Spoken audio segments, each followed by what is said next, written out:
Jorge, nós temos aí mais da metade do nosso programa já decorrido. Eu queria entrar numa coisa que eu acho que vai ser muito importante para o nosso ouvinte, nosso telespectador. Em 2008, com essa crise americana, eu queria que você focasse um pouco isso, como é que isso repercutiu aqui no Brasil, né? Eles tiveram uma crise forte de crédito a partir de um efeito dominó, não é? Que eu não vou explicar, vou pedir que você faça isso com muito mais propriedade. Trazendo de 2009 para cá, tá certo? O porquê que isso refletiu no Brasil e não repercutiu tanto quanto esperava-se que iria. É a famosa marolinha que o Lula colocou. Inácio, exatamente. Então, vamos lá primeiro entender o que acontece nos Estados Unidos. É importante ter em mente que o setor de construção civil e o que está em sua volta, todo o setor financeiro ligado à hipoteca, todo o setor financeiro ligado a empréstimos, isso representa algo em torno de 1/5, 20%, 22% da economia americana. O que os bancos fizeram? Os bancos começaram a emprestar dinheiro para que o cara que tinha hipoteca antiga trocasse por uma nova, para uma casa melhor. E começaram a oferecer esse tipo de coisa para qualquer todo mundo. E passava o título adiante em outro banco, pegava o dinheiro, fazia isso de novo, etc. Quando o primeiro lá atrás, tinha até brasileiro ilegal nos Estados Unidos que recebeu oferta de banco para hipotecar a casa de $250 mil. Nem dinheiro de trabalho tinha. Quando não pagou, desabou tudo. Com isso, você quer dizer que qualquer um, então, tinha crédito? Qualquer um tinha crédito. Qualquer um era dinheiro a troco de nada. Você dizia que era bonitinho, recebia o dinheiro para comprar uma casa. Ora, você parou de pagar, os bancos pararam de pagar, a indústria de construção civil entrou em crise, a economia americana parou. A sorte brasileira, que na verdade não foi sorte, foi uma estratégia de médio e longo prazo dos governos brasileiros, foi diversificar os nossos parceiros comerciais. Então, o nosso comércio internacional é bem dividido entre Mercosul, Europa, China, Estados Unidos. Ora, quando os Estados Unidos param, tá certo? As exportações brasileiras não sofrem tanto porque os outros continuaram andando. Quando a Europa começou a parar, a China já tinha feito uma série de investimentos e puxou. Então, o efeito que chegou na primeira onda no Brasil chegou marolinha. Eu não sei se o efeito de uma Europa parando vai continuar sendo marolinha. E, por gentileza, não esqueçam, o Brasil tem um comércio de produtos agrícolas e matérias-primas muito forte, minerais, com uma coisa chamada China. A China está começando a dar sinais que vai ter que parar. Então, ou diminuir o ritmo de crescimento. Quer dizer, o parar da China é crescer 5%, eles crescem a 10%. Então, a China vai dar uma puxada. O Brasil precisa estar preparado para isso. Como preparar? Nós temos que lembrar do governo Luiz Inácio uma lição brilhante, que o mercado consumidor brasileiro era onde eu ia entrar, puxou essa economia de forma brilhante. Vamos retomar, vamos olhar como a gente pode fazer com que o brasileiro volte a usar o seu poder de consumir, de poupar, de fazer essa economia voltar a crescer. Porque a marola que vem de lá, principalmente uma marola europeia, uma marola chinesa, talvez não fique apenas como marolinha. E uma coisa que me preocupa, professor Jorge, é que nós, como você está trabalhando com o número 3,5, o governo ainda está em 4 é alguma coisa, não é? Quanto menos eu cresço, menor essa economia vai ser, menor será esse PIB, menor será o número de pessoas empregadas, menor será o imposto recolhido, ou seja, o efeito cascata disso tudo é muito importante, né? E os nossos recursos para investimento, para gerar novos empregos, estão aonde? Estão no BNDES.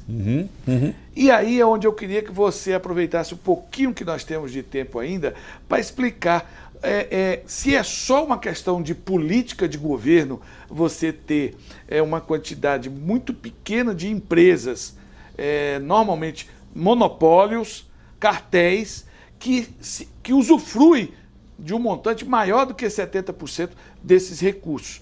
Não seria por aí o caminho de tentar arrumar a casa, privilegiando quem mais emprego gera, que é a pequena e média empresa? Eu concordo contigo, só acho fundamentalmente que talvez não esteja só na mão do BNDES essa possibilidade. Ou seja, você tem toda a razão, o BNDES empresta muito, mas empresta para aqueles que efetivamente lhe dão uma rentabilidade boa. Por que é complicado para o BNDES emprestar para muitas empresas? O custo administrativo fica muito alto, o risco pode ser muito alto. Eu acho o seguinte, existem outros bancos públicos que precisam fundamentalmente começar a tomar decisões de também participarem de empréstimos de longo prazo. E aí vai o Banco do Brasil? O Banco do Brasil, é a Caixa Econômica e outros bancos que ainda estão na mão do setor público. Eles precisam ter claro que a decisão é gerar emprego, gerar renda, para que as pessoas, a economia possa voltar a consumir, fazer a economia toda crescer. Pequena, média empresa precisa de dinheiro e lamentavelmente, eu não acredito que o BNDES tenha disposição para isso, vontade de fazer isso, que vá fazer isso. Eu viria com muito mais perspectiva uma mudança de postura do Banco do Brasil e da Caixa. Esses dois têm que ser o motor, o instrumento de alavancar aquelas empresas que não são atendidas pelo rico dinheiro do BNDES. E eles precisam receber recursos para fazer isso. O Banco do Brasil e a Caixa não vão fazer isso só porque acha bonitinho pequena e média empresa. Tem que ser uma política pública achando que emprego e renda, principalmente muito emprego para pessoas que ganham um salário razoavelmente menor, é fundamental para o crescimento de longo prazo desse país. Muito bem, Jorge. E eu queria que a gente entrasse agora num assunto que realmente me incomoda muito, que é a saída. Quais são as alternativas? Para onde a gente vai? Se a gente observar algumas economias mundiais que cresceram de forma, eu não diria equilibrada, mas uma coisa que foi ao longo do tempo se sedimentando, investiram muito em educação. Se nós abrirmos os milhões de empregos que foram criados nos governos do presidente Luiz Inácio, nós vamos ver que a qualificação dele é muito pouca. E isso está diretamente relacionado ao investimento que se faz em educação. O investimento que se faz em educação hoje é pequeno em função de uma decisão política ou porque não sobra dinheiro, porque a gente tem que guardar reserva para pagar essa rolagem da dívida que a gente mencionava antes. Como é que a gente poderia, de alguma sorte, que saída a gente teria para fugir um pouco disso? Como você mesmo disse, nós exportamos basicamente produtos primários e qualquer coisa nesse sentido que venha a interferir, qualquer diminuição no ritmo da China vai interferir diretamente em milhares de empregos aqui. Como é que a gente poderia falar dessa questão? É por aí mesmo? A educação seria realmente uma alternativa forte, pesada? Porque se os bancos são iguaizinhos às agências no Acre, no Rio Grande do Sul, no Canindé, no Ceará, ou em Poconé, lá no Mato Grosso, por que a escola pública tem essa disparidade tão grande? Eu sei, mas eu prefiro que você explique para o nosso público. Vamos lá, não há outro caminho. Países que deram o pulo do gato, se transformaram em grandes países, em países que têm o seu dinamismo próprio, fizeram com muito boa infraestrutura, estrada, energia elétrica, telecomunicações, educação e saúde.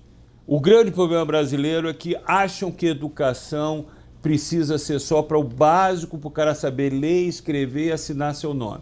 Nós vamos continuar sendo uma sociedade de segunda categoria. Nós temos que investir os recursos que são alocados para a educação, se levados ao seu devido uso, já são mais do que suficientes para você melhorar muito. Se você trouxer mais um pouquinho, daremos um grande salto. Agora, nós estamos em Brasília. Você olhar o resultado do Enem e descobrir que entre as 100 melhores colégios do Brasil, um é de Brasília, você começa a ficar preocupado. Se você pega os 150 melhores escolas do Brasil no Enem, duas são de Brasília, você começa. E nós estamos na capital da República, onde tem o melhor material humano, mas bem qualificado. Se isso é assim, tu imagina no interior de não sei da onde, que eu não vou dizer para ninguém ficar ofendido. Temos que efetivamente olhar para a educação como um elemento, não simplesmente mudança do ser humano, mas um elemento fundamental para a mudança da cara de uma nação que tem que deixar de ser uma nação de segunda para assumir o seu papel de uma nação que tem que estar entre as 3 melhores nações para o seu povo nesse planeta. Muito bem, muito bem.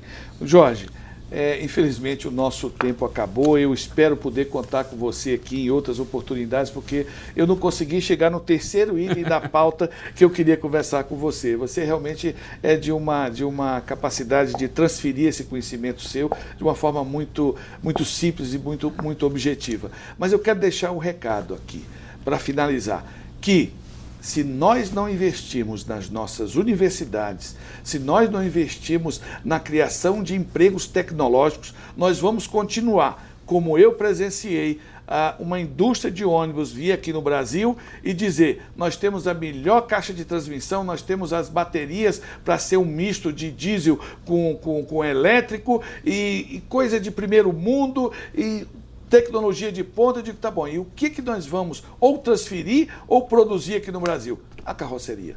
Então quer dizer que os empregos para bater martelo nós vamos resolver. E a tecnologia toda a gente deve dar um emprego para o pessoal de lá. Então a reflexão que eu quero deixar é que, na minha opinião, a solução única é educação. Inverter a ampulheta, diminuir essa grande quantidade de dinheiro que é um verdadeiro lesa-pátria para enriquecer, levado as grandes multinacionais que aqui vêm colocar os seus investimentos, para que se possa começar a pensar numa solução via educação. Até a próxima sexta-feira, às 19h30. Obrigado pela sua audiência.